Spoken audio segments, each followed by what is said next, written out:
How's it going, everyone? The Salamander Man here, back with another video, and in this video I'm going to be showing everyone how to create an enclosure for the terrestrial red F stage of the Eastern Newt. I've gone over this briefly in my Eastern Newt update videos, but I figured it would probably be better to do a video dedicated to creating the enclosure to really show you all how I've set this up. Now, as a quick side note, I am recording this video in 4K, and video stabilization is not supported in this mode, so there is going to be a little bit of camera shakiness going on, so just let me know what you guys think in the comment section down below. So with that said, let's dig into the rest of the video. So there's a few things that we're going to need to set this up. Now, this is not going to be a crazy, flashy looking enclosure. It's going to be a simple yet effective and budget-friendly enclosure.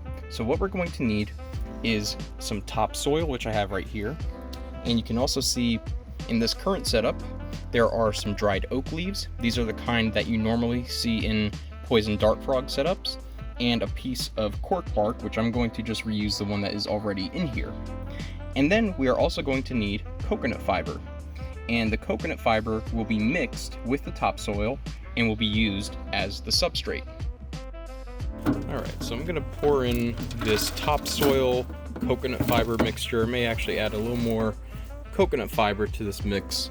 I like to use more or less equal parts coconut fiber and topsoil.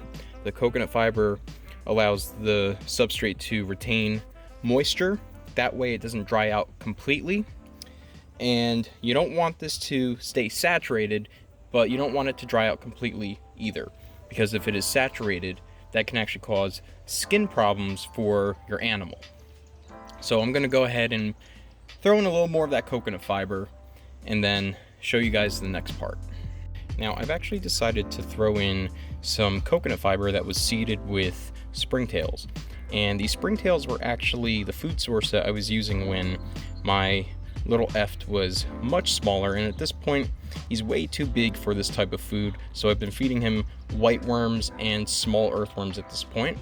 But the springtails are still a really good addition to the enclosure because they will also act as the cleanup crew.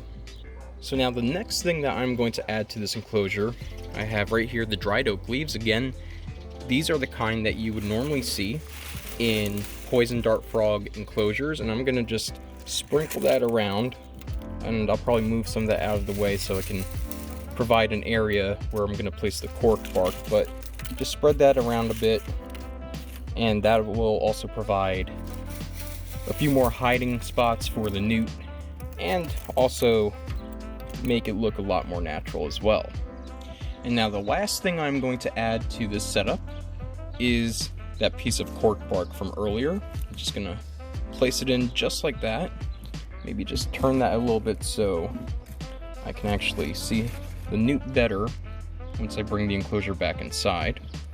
But that's all there is to it to set up an enclosure for the terrestrial stage of the Eastern Newt, the red F. Alright, now at this point I'm just going to introduce him back to the enclosure. There he goes, just like that.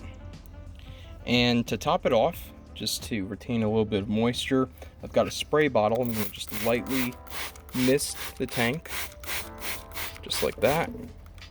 And that's all there is to it, guys. So if you enjoyed the video, please remember to leave a like, share, comment down below, and subscribe. Your support is very much appreciated, everyone. Until next time, I am the Salamander Man.